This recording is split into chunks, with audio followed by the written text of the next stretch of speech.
Welcome back to the YouTube channel. I'm Olivia Bossert, a fashion photographer, mixed media and AI artist based in London. And today we are going to talk about 5 reasons that your portfolio as a fashion photographer might not be landing you clients and what you can do to fix those problems. I have been doing a lot of portfolio reviews recently because if you don't know, I recently opened the doors to my very first 12-month program called the Fashion Photography Club, and every single member gets 2 portfolio reviews minimum per year and a third if they unlock special little bonuses. So I have been deep in the trenches of portfolio reviews, and I'll tell you what, I am learning a lot about fashion photographers and their portfolios. I have looked at so many portfolios recently, and there are a lot of clear and repeating patterns that come up again and again and again. So if you're feeling stuck, and if you're unsure about whether your portfolio is strong enough, or you're wondering what you need to do to book clients or why you're not booking clients, this video is going to be perfect for you.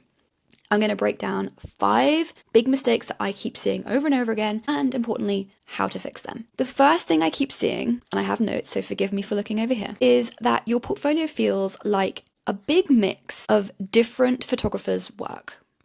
I look at your portfolio and I don't know whose work I'm looking at. It feels unclear. This is a big one. It looks often like someone's work could have been shot by 5 different people. One shoot could be really soft and ethereal and romantic, and then the next one could be dark, moody, and very and then suddenly we're going more commercial, we're feeling very light and airy. And I get it, you're experimenting, you want to show versatility, you want to show that you can shoot anything. But the truth is that clients don't want a photographer who can do it all. They want someone who is a specialist in what they do and what they need. So what can you do to fix it? First of all, you need a really clear, defined, strong visual identity and style. Every single image in your portfolio should have a thread running through it. It should look like it was all shot by the same person. You can do an audit yourself today, going through your portfolio and asking yourself, does everything have a thread connecting it? Does everything look like it was shot by me? Am I saying something in these images? Is it specific? Is it unique? Is it me? I want you to start removing anything that doesn't feel like it's aligned with where you want to go and the kind of work you want to get booked for. The next thing I see a lot is hesitating with your own creative direction. So many photographers tell me that they don't know if their portfolio is cohesive. And when I review the work, I can see very clearly that they do know it's not cohesive. They just don't trust themselves to know. They can see what is and isn't working most of the time. They can see what's not aligning. They can feel that it's not aligning, but they are scared to commit. You are afraid to go all in, to be bold, to go hard on the thing that you love to shoot. Because I get it, committing feels like letting go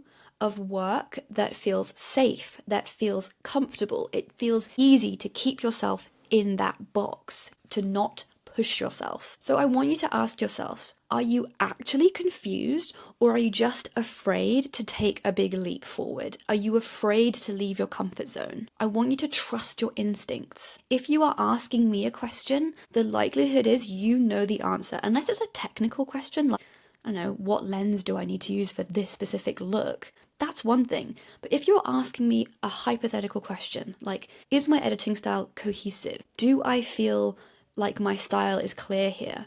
You probably know the answer to that question. You don't need to ask me. You're asking me because you want my approval. You want me to confirm what you already know. So trust yourself, trust your instincts. The hesitation is the thing that's keeping you stuck at this level. The third thing I see is lighting that is not elevating the work. Lighting in photography is everything. Photography is nothing without light, and it can make or break an image. What I tend to see is that a lot of the lighting is just fine. It's nothing exciting. It's nothing special. It's not bad. It's not wrong, but it's not doing anything. It's not saying anything. It's not making an impact. If you want your work to feel luxurious, to feel high-end and expensive, then your lighting needs to be intentional. Even if the intention is shooting in natural light on location, you still need to know how to manipulate that natural light to make it look its best. It needs to have intention. It should highlight the clothing.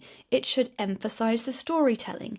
It should emphasize the colors. It should emphasize the texture, the accessories. Whatever the focus of the image is, the lighting needs to complement that. So start studying how light impacts and interacts with fashion photography. Play with hard light, play with soft light, play with diffusion, play with reflectors, play with shadows. Look at high-end work, high-end campaigns, and study why they look the way they do. Not just how they did it, but look at why it looks like that. Okay, number 4.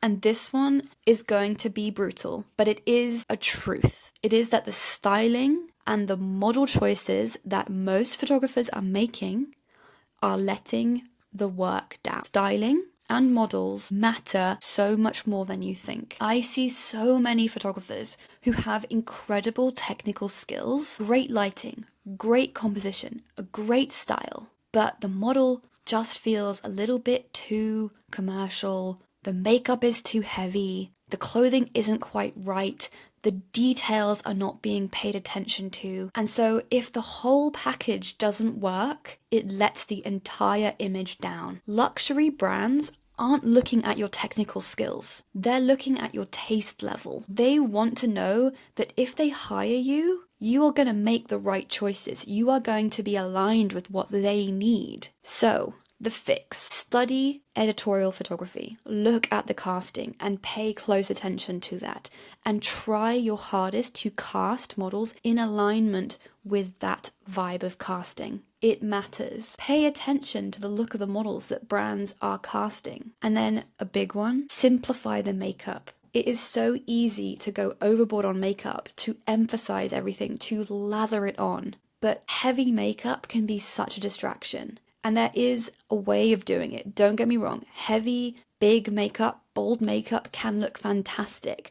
But when it's combined with accessories, loud clothing, big backdrops, we don't know where to look. The eye has nowhere to rest. High-end beauty and fashion is often effortless. It's glowing and it's natural. So find a way to bring that to your work. And then finally, work with a stylist whenever you can. Even if they are someone up and coming, even if they are learning, get into the habit of using and working with a stylist. They can be a fashion forward friend, but styling truly in fashion photography will make or break your shoot. And then finally, point number 5 is to show work that is... Number 5 is that you often are showing work that is pretty instead of powerful. Your work tends to be pretty and not powerful. They are two different things. Pretty is not enough. Pretty is just not enough. This was something I had to majorly learn, majorly take on,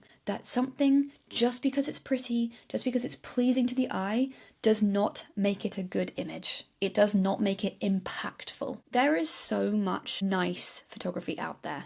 There are stunning portraits, beautiful compositions, technically strong images, but the best portfolios and the ones booking the biggest jobs, they make you feel something in here. And you don't necessarily even know what it is, but it makes you feel something. And it's not just, oh, that's nice. It's, wow, oh my goodness, wow, that is incredible. That is how it makes you feel. Clients aren't hiring you just because you can take a technically good photo.